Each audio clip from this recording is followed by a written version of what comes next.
لهم إلى مكارم الأخلاق سبقا وأوسعهم بالمؤمنين برا رؤوفا لا يقول ولا يفعل إلا معروفا له الخلق السهل واللفظ المحتوي على المعنى الجزم إذا دعاه المسكين أجابه إجابة معجلة وهو الأخ الشفيق الرحيم باليتيم والأرملة ولو مع سهولة أخلاقه الهيبة القوية التي تبتعد منها فرائس الأقوياء من البرية ومن نشر الطب تأثرت الطرق والمنازل وبعرف ذكره تطيبت المجالس والمحافل فهو صلى الله عليه وسلم جميع الصفات الكمالية والمنفرد بخلقه وخلقه بأشرف خصوصية فما من خلق في البرية محمود إلا وهو متلقى عن سيد الوجود أجملت في وصف الحبيب وشانه ولو العلا في مجده وبكانه أوصف عز كنت على مجدها أخذت على نجم السهام عناني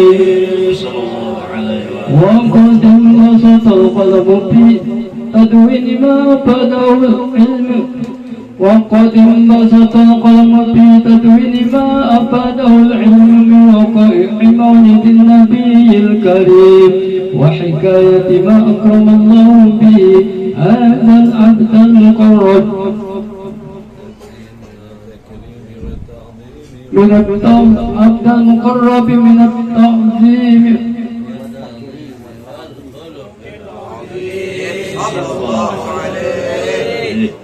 فحسن مني أن أمسك عنة الأقلام في هذا المقام السلام على سيد العالم السلام عليك أيها النبي ورحمة الله وبركاته السلام عليك أيها النبي ورحمة الله وبركاته السلام عليك أيها النبي ورحمة الله وبركاته وبذلك يحسن الخلق كما يحسن التقدير وعليه أفضل الصلاة والتسليم اللهم صل وسلم أشرف الصلاة والتسليم على سيدنا نبينا محمد الرؤوف الرحيم اللهم صل وسلم وبارك عليه وعلى آله.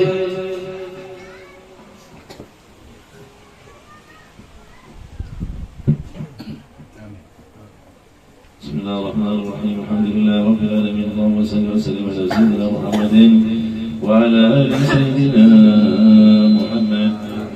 ولما نظر الفكر من ذراني الأوصاف المحمدية وجودا توجهت إلى الله متوسلا بسيدي وحبيبي محمد صلى الله عليه وسلم أن يجعل سعي فيه مشكورا وفعل فيه محمودا وأن يكتب عملي في الأعمال المقبولة وتوجهي في التوجهات الخالصة والصلات الموصولة. اللهم يا من إليه تتوجه الآمال فتعود ظافرة وعلى باب عزته تهت الرحال فتغشاها منه الفيوضات الغامرة.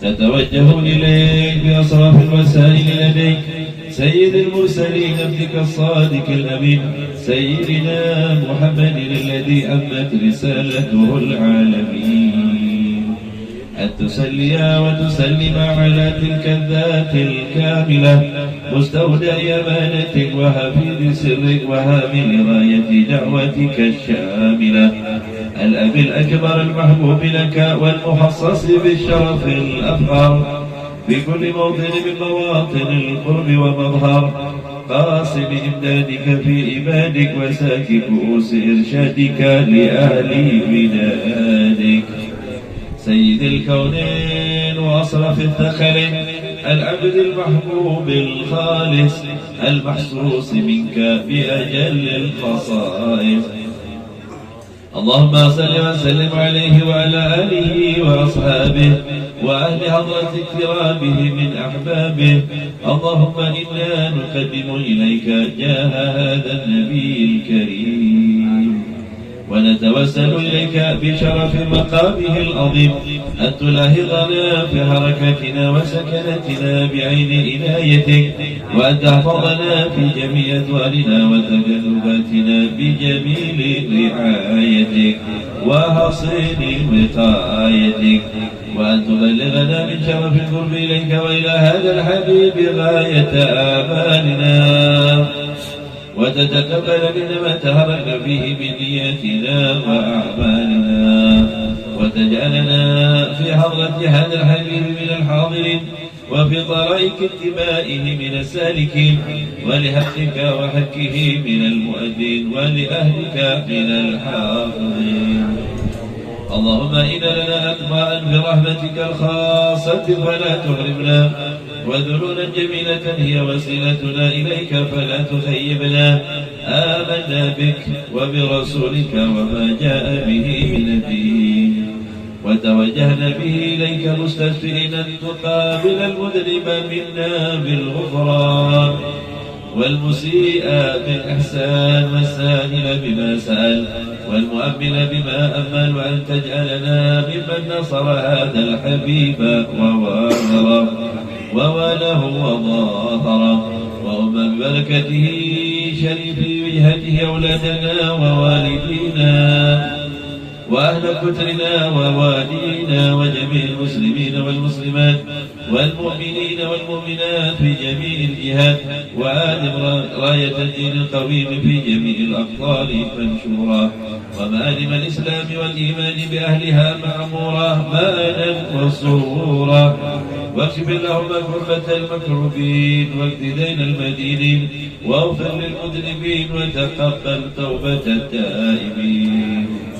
وانشر رحمتك على عبادك المؤمنين أجمعين واكف شر المعتدين والظالمين وابسط العدل بولاة الحق في جميع النواهي والأقطار وأيدهم بتأييد من عندك ونصر على المعاندين من المنافقين والكفار واجعلنا يا رب في الحسن الحصين من جميع البلايا وفي الحرز المكين من الذنوب والخطايا وعدمنا في العمل بطاعتك وصدق في خدمتك قائمين وإذا توفيتنا فتوفنا مسلمين مؤمنين واختم لنا منك بخير أجمعين وصل وسلم على هذا الحبيب المحبوب للأجسام والأرواح والقلوب وعلى آله وصحبه ومن إليه منسوب وآخر دعوانا الحمد لله رب العالمين سبحان ربك رب العزة عما يصفون وسلام على المرسلين والحمد لله رب العالمين الفاتحة ورحمة الله وبركاته الحمد لله الذي بنعمته تتم الصالحات والصلاة والسلام على سيد السادات سيدنا محمد ذي المعجزات الطاهرات الذي حصل بنوره وجود الكائنات وعلى آله وصحبه إلى يوم الميقات أما بعد سادتنا العلويين para habaib yang hadir di tengah-tengah kita, wabil khusus Murabbi Ruhina Sayyidil Habib Zainal Abidin bin Muhsin Al-Hidwan wa Sayyidil Habib Husain Al-Jufri Hafidullah wa ra'ah, para tokoh masyarakat, para hadirin hadirat rahimakumullah. Bersyukur kita kepada Allah Subhanahu wa taala atas segala nikmat yang Allah berikan kepada kita, sehingganya dengan nikmat yang Allah berikan kepada kita, kita berkumpul di sini dengan khusyuk dan penuh keyakinan menghadirkan rohani kita untuk bersalawat kepada baginda Nabi Muhammad sallallahu alaihi wasallam. Mudah-mudahan salawat yang kita baca mudah-mudahan membuahkan cinta kita kepada baginda Nabi Muhammad sallallahu alaihi wasallam. Hadirin yang kami hormati, kaum muslimin wal muslimat rahimakumullah.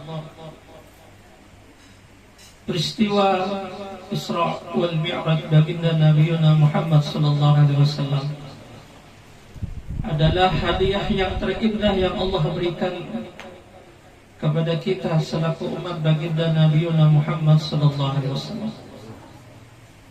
Beliau baginda Rasul seorang pemimpin yang penuh kasih sayang kepada umatnya, memikirkan kita selaku umatnya di dunia, lebih-lebih di akhirat. Bagaimana baginda Rasul Muhammad sallallahu alaihi wasallam yang bolak-balik antara Nabi Musa dan menghadap lagi kepada Allah hanya untuk meringankan beban kita. Baginda Rasul pertama kali menerima perintah untuk bersolat 50 waktunya. Turun ke langit bumi, bertemu Nabi Musa alaihissalam. Nabi Musa bilang, "Ya Rasulullah, umatmu tidak akan kuat mengerjakan 50 kali di dalam satu hari, satu malam." Maka naik kembali Rasulullah, berjumpa kembali dengan Allah Subhanahu wa taala, sehingganya dikurangi oleh Allah Subhanahu wa taala tinggal 5 waktu untuk melaksanakan kewajiban kita menghadap Allah Subhanahu wa taala. Itu yang 5 waktu itu kalau bisa diperting lagi kalau sekarang. Kalau maunya seperti itu. Para hadirin, ternyata ada satu riwayat yang menyatakan justru baginda Rasul Muhammad sallallahu alaihi wasallam jauh sebelum itu sudah memagari umatnya, karena beliau sangat cinta betul kepada kita selaku umatnya. Satu riwayat menyatakan ketika beliau baginda Rasul Muhammad sallallahu alaihi wasallam ingin berisra wal mi'raj, didampingi oleh malaikat Jibril alaihissalam. Di tengah-tengah perjalanan ada suara yang manggil-manggil baginda Rasul dari arah kanan beliau. "Ya Muhammad, ya Muhammad, ya Muhammad." Panggilan dari arah kanan beliau tidak dihiraukan oleh baginda Rasul Muhammad sallallahu alaihi wasallam. Bahkan beliau tidak menoleh sedikit pun terhadap panggilan tersebut. Beliau terus berjalan.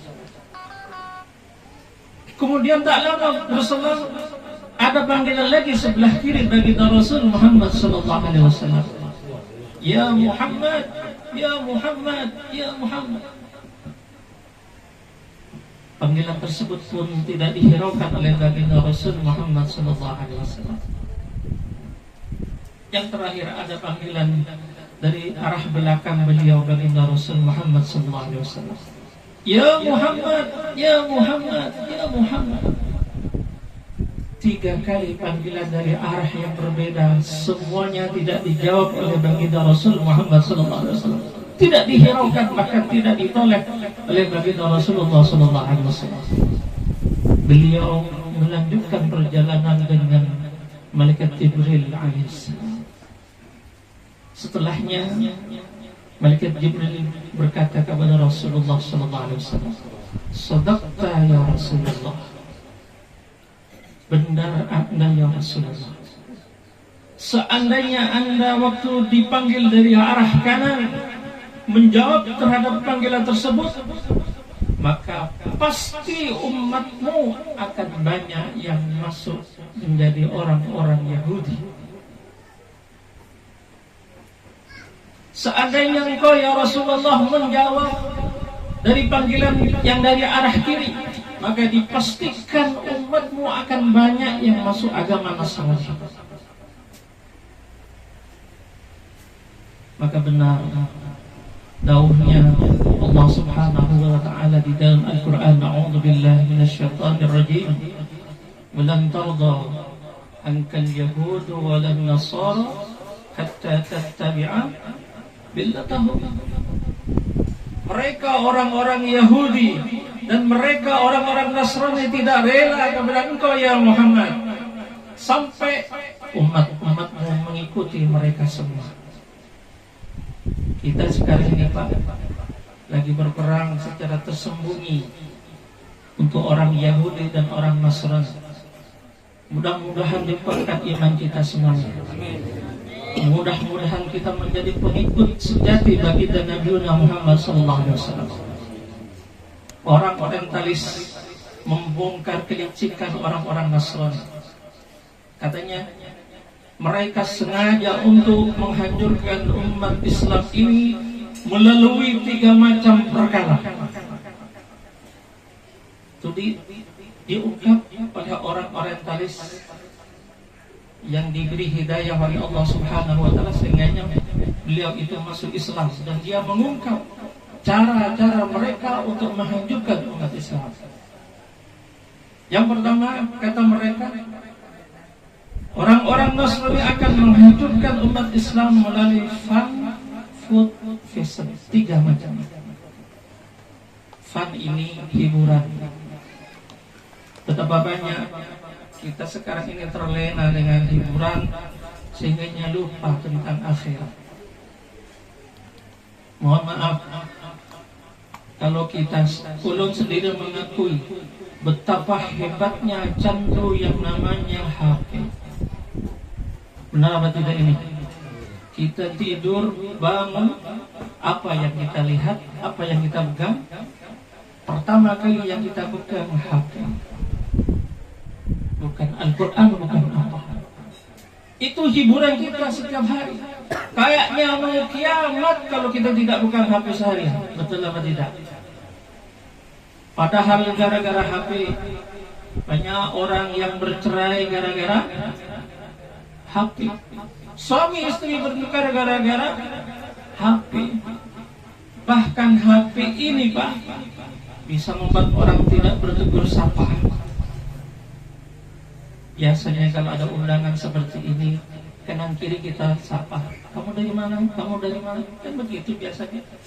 Kalau sekarang enggak, begitu duduk dikeluarkan HP, sibuk. Dilihatnya HP tanpa tegur sapa. Bahkan mohon maaf, kadangkala suami istri di kamar tidur tidak tegur sapa. Banyak apa tidak yang seperti ini? Semuanya sibuk pegang HP masing-masing tanpa tegur sapa. Padahal satu kamar bisa tidak tegur sapa gara-gara sibuk main HP. Maka HP ini penyakit yang kronik. Bukan hanya melanda anak muda, tapi yang tua pun ikut. Ini bahaya. Harus kita rem. Harus kita benar-benar menyeleksi. HP ini banyak gunanya, tapi juga banyak manfaat, banyak bahaya. Tinggallah kita pintar-pintar memanfaatkan HP tersebut. Food, makanan. Begitupun makanan diracun kita ini dengan makanan-makanan yang tidak jelas halal haram. Padahal dari makanan tersebut akan mencetak karakter kita masing-masing. Kalau yang dimakan kita semuanya halal, maka yang dikerjakan akan halal semuanya. Tapi kalau yang kita makan sudah haram, yang kita lakukan pasti perbuatan yang melanggar larangan-larangan Allah Subhanahu wa taala. Itu memang sengaja mereka itu meracuni kita seperti itu. Yang terakhir fashion pakaian. Pakaian ini sudah masya Allah. Maaf yang wanita sudah tidak secara Islami lagi dia berpakaian. Alhamdulillah, saya selama di Kalimantan, di Banjar, melihat para wanita-wanita di sini semuanya Islami yang dipakai. Jarang ulun melihat para wanita yang melepaskan jilbab. Jarang. Alhamdulillah. Di luar. Tapi kalau di situ Bondo, di Jawa Timur, mau minta berapa sampai yang tidak pakai jilbab banyak. Bahkan bukan hanya pakai dibuka jilbabnya, bahkan yang rok mini pun banyak. Itu tugas kami. Mudah-mudahan kami diberi kekuatan oleh Allah Subhanahu wa taala. Itu. Yang ketiga, panggilan Nabi Muhammad SAW dari arah belakang. Apa itu simbolnya? Simbolnya adalah panggilan dunia. Seandainya engkau ya Rasulullah menjawab panggilan yang datangnya dari arah belakang, maka dipastikan umatmu banyak yang cinta dunia. Kita dibentengi oleh baginda Rasulullah SAW. Jangan sampai umatku masuk orang Yahudi. Jangan sampai umatku menjadi orang Nasrani. Bahkan jangan sampai umatku tertipu dengan dunia. Kita dibentengi oleh baginda Rasul Muhammad SAW dalam peristiwa tersebut. Mengapa dunia itu disimbolkan datangnya dari arah belakang? Karena dunia itu akan kita tinggal. Ada di belakang Pak dunia ini, kita ada di depan. Kita akan meninggalkan dunia. Betul memang kita butuh dunia ini. Karena kita hidup di dunia. Kita butuh uang. Kita butuh segala-galanya untuk makan, untuk minum. Jangan untuk makan, untuk minum. Kita pergi ke Jeding ke WC aja di terminal, bayar tidak? Bayar. Berarti kita butuh uang, butuh dunia. Betul. Yang salah itu mencintai dunia. Hubbud dunya rasulullah khati'ah. Mencintai dunia sampai melalaikan akhirat, itulah sumber dari segala kesalahan. Imam Junaid al-Baghdadi sampai memberikan ibarat, seandainya ada seseorang yang bersusah payah mengumpulkan sesuatu, dikumpulkan sesuatu dengan susah payah, setelah berkumpul ditinggal barang yang dikumpulkan, itu namanya orang apa? Kata Syekh Junaid. Bersusah payah kita kumpulkan, tapi setelah berkumpul kita tinggal barang tersebut, itu namanya orang apa? Orang gila kan? Iya. Seperti itulah gambarnya orang yang terlalu cinta kepada dunia. Dia sibuk siang malam untuk bekerja, untuk mengumpulkan harta benda. Setelah banyak berkumpul, orang yang meninggal dunia, ditinggalkanlah dunia tersebut. Itu namanya orang yang gila, katanya Imam Junaid.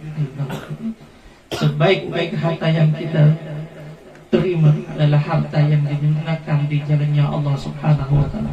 Itulah harta yang sejati yang kita miliki di hadapan Allah Subhanahu wa taala.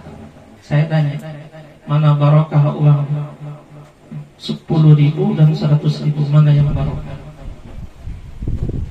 Barokah yang mana? 10.000 apa 100.000? Barokah yang 10.000. Kenapa? Kalau yang 10.000 kita titipkan di musala, kalau yang 10.000 kita titipkan di masjid, kalau 10.000 kita hadiahkan kepada fakir miskin. Tapi kalau 100.000, mikir-mikir kita Pak untuk memberikan uang 100.000 kepada musala. Berarti barokah yang 10.000. Allah Subhanahu wa taala berfirman di dalam Al-Qur'an, A'udzu billahi minasyaitonir rajim. Masalul ladzina yunfikuna fis sabilillah kamasali habbatin ambatat sab'a sanabil fi kulli sumbulatin mi'atu habbah. Umpamanya orang yang membelanjakan harta bendanya di jalan Allah itu seperti orang menanam biji-bijian. Satu biji itu akan tumbuh dan beranting. Rantingnya itu ada 7, dan setiap 7 akan berbuah 100. Jadi totalnya berapa?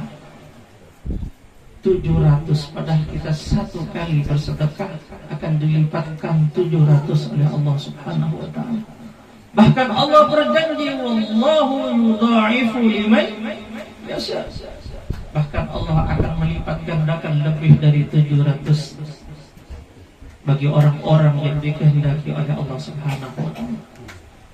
Oleh karenanya pantas bagi kita untuk mencintai baginda Rasul Muhammad SAW, karena beliau bukan hanya panutan bagi kita, tapi baginda Rasul sangat menjaga kita di dunia ini. Betul-betul Rasulullah menjaga kita akan tidak terjerumus pada mengikuti orang Yahudi dan Nasrani, ataupun kita tidak terjerumus dengan indahnya dunia ini. Dan beliau baginda Rasul Muhammad SAW sangat merindukan kita, dan mudah-mudahan kita berjumpa dengan beliau di sisi Allah SWT. Demikian yang kami dapat sampaikan, kurang lebihnya saya mohon maaf. Adanallahu wa iyyakum ila maghfirah. Assalamualaikum warahmatullahi wabarakatuh. Alhamdulillah. Alhamdulillahil wahidil qahhar al-azizil ghaffar mukawwiril laili 'alan nahar. Tadhkiratan li ulil qulubi wal absar wa tabsiratan li dawil albabi wal i'tibar. Alladhi ayqadha min khalqihi man istafahu fazahadahum fi hadhihi ad-dar wa shaghalahum bi muraqabatihi wa idamatil afkar. Allahumma salli wa sallim wa barik wa karrim bi qadri azamati dhatikal aliyah fi kulli waqtin wa hinin abada adada ma alimta wa zinata ma alimta wa mil'a ma alimta ala sayyidina wa maulana Muhammad wa ala ali sayyidina wa maulana Muhammad sahibit taj wal mi'raj wal buraki wal alam wa dafi'il bala wal waba wal maradi wal alam. Jismuhu mutahharun mu'attarun munawwar, man ismuhu maktubun marfu'un mawdu'un 'alal lawhi wal qalam. Syamsid duha badrid duja nuril huda misbahid dulam. Abil Qasim sayyidil kaunin wa syafi'ith thaqalain. Abil Qasim sayyidina Muhammad bin Abdullah sayyidil arabi wal ajam, nabiyil haramain, mahbubin inda rabbil masyriqaini wal maghribain. Ya ayyuhal mushtaquna li nuri jamalih, sallu alaihi wa sallimu taslima. Allahumma salli wa sallim wa barik alaihi wa ala alihi wa sahbihi wa barik wa sallim taslima. Amma ba'du, hadratal muhtaramin, para habaib, wa nakhussu bi dzikri Sayyidina al-Habib Zainal Abidin bin al-Habib Muhsin bin Ali al-Hinduan, mata'an Allah bituli hayati. Semoga Allah Subhanahu wa ta'ala memanjangkan usia beliau, selalu diberikan kesehatan, selalu diberikan dari ilmu yang beliau ajarkan kepada kita adalah ilmu yang bisa kita amalkan menjadi amal solehah yang bisa kita banggakan kelak di hadapan Allah Subhanahu wa ta'ala. Amin. Dan juga kepada segenap para tamu mulia yang berasal dari kota Situbondo, Jawa Timur, itu diantaranya Kiai Haji Ustadz Muhyiddin, Kiai Haji Mas Hasan, Kiai Haji Mas Abdullah. Semoga Allah Subhanahu wa ta'ala juga memberikan keberkahan dalam usia mereka, diberikan kesehatan, panjang umur, dan berkah dalam rezeki, dan semuanya dikabulkan oleh Allah. Amin. Dan juga tidak lupa kepada Ustadz kita, Ustadz Toha, Habib kita Habib Fuad Bahashim, dan juga kepada guru-guru yang lain, hadirin hadirat, ikhwan akhwat yang dimuliakan oleh Allah Subhanahu wa ta'ala. Sungguh dari sekian banyak karunia, pemberian, rezeki dan nikmat yang Allah berikan kepada kita, bahkan sampai hingga saat ini, semua nikmat demi nikmat, semua karunia demi karunia yang Allah berikan kepada kita tidak berkurang sedikit pun, dan bahkan selalu bertambah, selalu ditambahkan oleh Allah Subhanahu wa ta'ala. Maka patutlah bagi kita untuk mengetahui dari setiap nikmat-nikmat yang agung, dari setiap pemberian yang Allah berikan, yang seharusnya kita selalu berharap kepada Allah untuk selalu nikmat tersebut selalu berada di dalam diri kita, selalu kita meminta Allah menambahkannya, selalu kita meminta kepada Allah untuk selalu menjaga nikmat tersebut. Maka di antara nikmat yang Allah berikan kepada kita, sebesar-besarnya nikmat, seagung-agungnya nikmat adalah nikmatul iman wa nikmatul Islam. Allah tanamkan keimanan, Allah jadikan kita adalah orang-orang yang beriman dan beragama Islam, mengakui Allah sebagai Tuhan kita, Rasulullah Nabi Muhammad sebagai Nabi kita, dan agama Islam sebagai agama kita, yang seharusnya setiap saat dan setiap detiknya kita selalu minta kepada Allah untuk selalu menjaga nikmat ini, untuk selalu memperkuat iman ini, untuk selalu mematikan dan mewafatkan kita dalam keadaan iman dan Islam, dalam keadaan husnul khatimah, dalam mengucap kalimah syahadah la ilaha illallah Muhammadur Rasulullah. Hadirin, hadirat bapak-bapak dan ibu-ibu yang dimuliakan oleh Allah, dari sekian banyaknya nikmat yang Allah berikan kepada kita, maka tidak terlepas dari 4 macam dari nikmat dan rezeki yang Allah berikan kepada kita.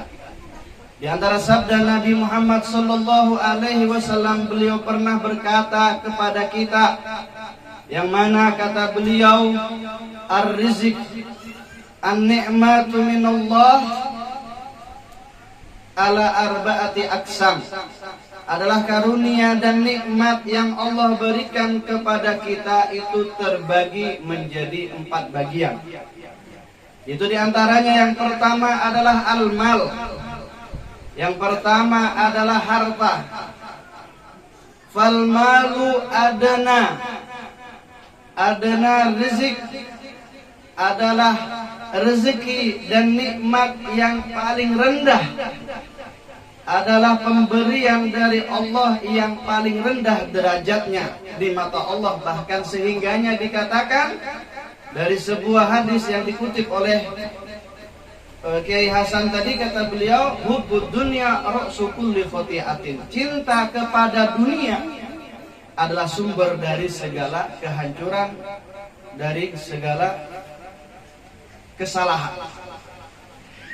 Harta yang Allah berikan kepada kita, di antaranya adalah harta rezeki dari uang, ataupun dari pakaian yang kita pakai, ataupun dari rumah yang kita berada di dalamnya, ataupun dari kendaraan yang kita gunakan, ataupun bahkan dari pasangan kita yang kita cintai, yang membuat diri kita lalai kepada Allah. Bahkan sampai mereka para kaum solihin mengatakan, dari mazhar ibadah yang ditunaikan oleh seseorang, jikalau di dalam hatinya dia berniat dunia, maka ibadah tersebut dikatakan dunia dan hina di mata Allah Subhanahu wa ta'ala.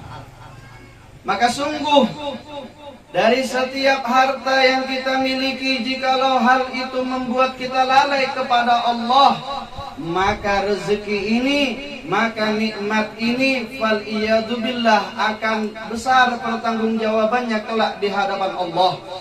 Jikalau harta yang kita miliki membuat diri kita lupa kepada Allah, jikalau harta yang kita miliki sehingganya kita menyombongkan diri, membanggakan diri, bahkan sampai menghinakan orang lain, bahkan dengan harta yang kita miliki yang seharusnya amanah Allah berikan untuk kita infakkan di dalam jalan yang diridhoi oleh Allah, kemudian dia habiskan untuk bermaksiat, dia habiskan untuk perkara-perkara yang tidak ada manfaatnya, maka sungguh yang awalnya itu adalah anugerah, maka akhirnya bisa menjadi musibah.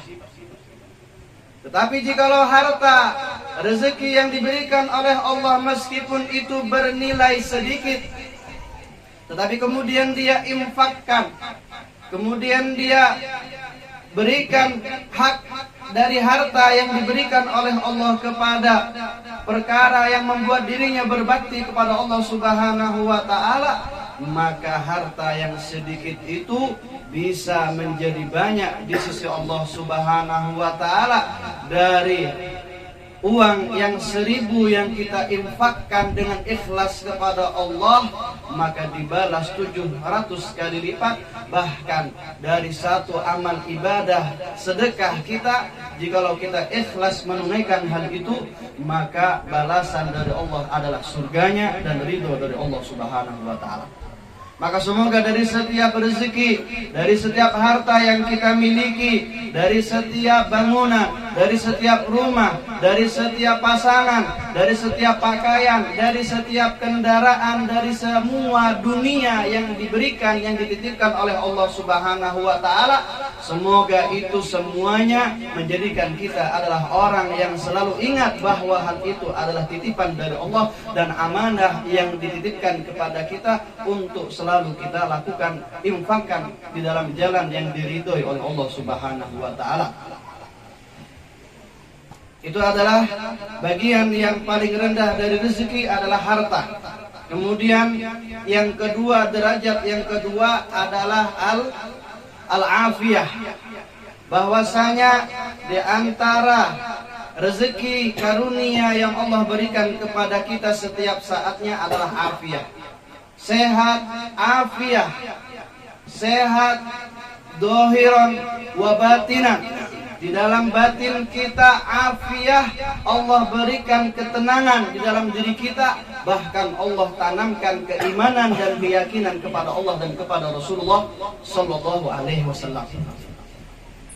Betapa banyak mereka di dalam menggapai kesehatan, ingin mereka sehat, tetapi mereka harus menggunakan seperti obat-obatan, atau harus disuntik, atau harus mengkonsumsi salah satu vitamin, atau dia bernafas harus pakai alat bantu pernafasan. Maka alhamdulillah kita yang hadir seberataan di sini diberikan afiah oleh Allah, zahiran wa batinan, sehat tanpa ada embel-embel melakukan sesuatu, sehat batinan dengan keyakinan kita kepada Allah Subhanahu wa ta'ala. Maka semoga Allah selalu memberikan karunia afiah kepada kita, sehat zahiran wa batinan.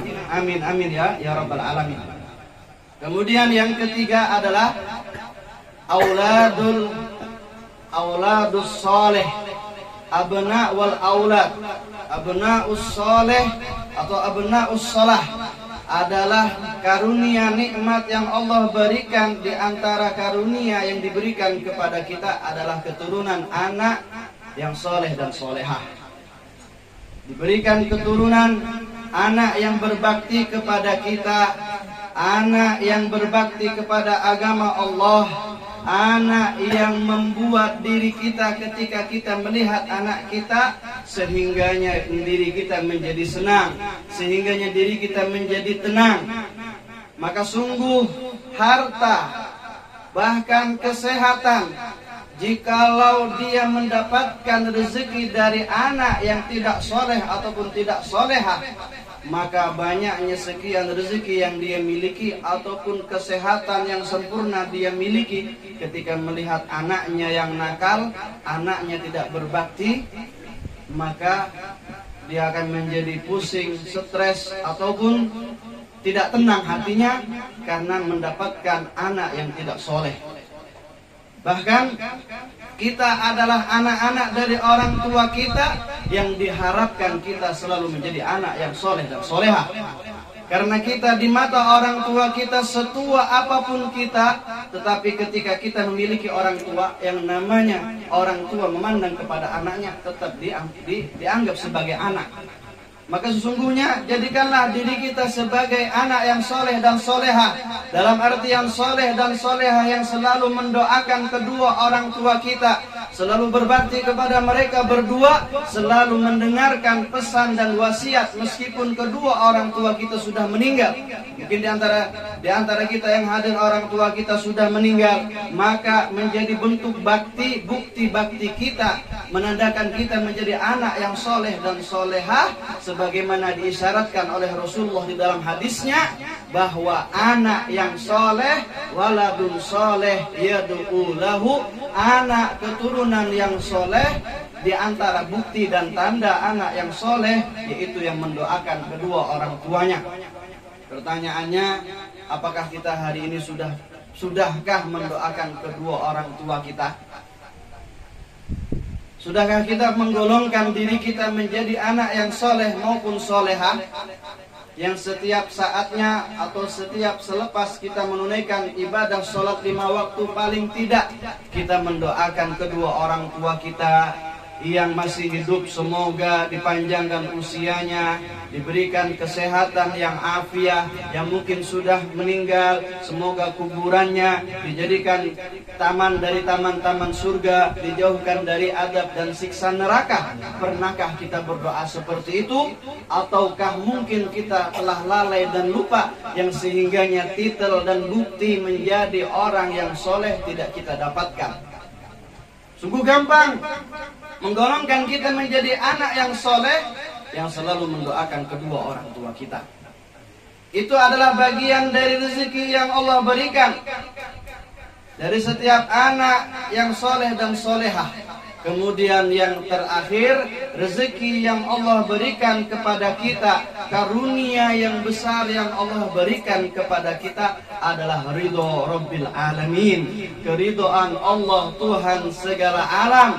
Maka inilah tujuan dari setiap kita ingin mendapatkan rezeki. Harta gampang kita dapatkan, kesehatan bisa kita miliki, bahkan anak bisa kita hasilkan, tetapi ridho dari Allah Subhanahu wa ta'ala akan sulit kita dapatkan. Dengan apa kita bisa mendapatkan ridho dari Allah Subhanahu wa ta'ala? Mungkin kita memiliki harta, kita jadikan harta ini, kita infakkan, kita bantu orang lain, kita salurkan harta kita kepada perkara yang dihalalkan oleh Allah, di dalam afiah, menjadikan kesehatan kita selalu menjadi hamba yang berbakti, bertakwa, menunaikan segala ibadah yang ditunaikan oleh Allah, meninggalkan segala maksiat yang dimurkai oleh Allah, dan kita memberikan hak kepada anak-anak kita, mengajarkan kepada mereka tentang wajibnya, tentang keimanan, tentang wajibnya berbakti kepada kedua orang tua, tentang ilmu bagaimana mentaati Allah Subhanahu wa ta'ala, sehingganya jikalau 3 dari rezeki yang sudah diberikan oleh Allah kita arahkan semuanya kepada Allah Subhanahu wa ta'ala, maka rezeki yang paling mulia, pemberian yang paling agung akan diberikan oleh Allah Subhanahu wa ta'ala, yaitu keridhaan Allah. Keridhaan Allah yang Allah berikan kepada kita, yang sehingganya semua rezeki yang lain, baik rezeki yang paling rendah, baik dari harta, dari afiah, ataupun dari anak keturunan, menjadi keberkahan karena kita mendapatkan ridho dari Allah Subhanahu wa ta'ala. Maka semoga Allah Subhanahu wa ta'ala dari setiap kenikmatan yang Allah berikan kepada kita, harta yang dititipkan kepada kita, kesehatan jasmani yang diberikan kepada kita, anak baik laki-laki maupun perempuan yang diberikan kepada kita, semuanya kita jadikan itu menjadi ketakwaan kita, bentuk bakti kita kepada Allah Subhanahu wa ta'ala. Jauhkan dari perkara yang sehingganya dari rezeki yang Engkau berikan kami menyelewengkan ke dalam perkara yang Engkau murkai, ya Allah. Jagalah diri kami, ya Allah, kuatkanlah keimanan kita semua, jadikanlah kita adalah orang-orang yang selalu bertakwa dan beribadah kepada Allah. Terimalah semua amal ibadah kami semua, ya Allah. Ampunilah dosa-dosa kami semua, ya Allah. berkahi usia kami ya Allah, berikan kesehatan ya Allah, yang sakit disehatkan, rezekinya diluaskan, diberkahi oleh Allah Subhanahu wa taala. Dan ketika kita semua menghembuskan nafas terakhir kita dalam keadaan husnul khatimah, mengucap kalimat syahadah la ilaha illallah Muhammadur Rasulullah sallallahu alaihi wasallam. Mungkin hanya ini bisa sampaikan, mudah-mudahan bermanfaat, bisa kita mengamalkan bersama-sama. Akhiran wabillahi taufiq wal hidayah wa ridha wal inayah. Wassalamualaikum warahmatullahi wabarakatuh.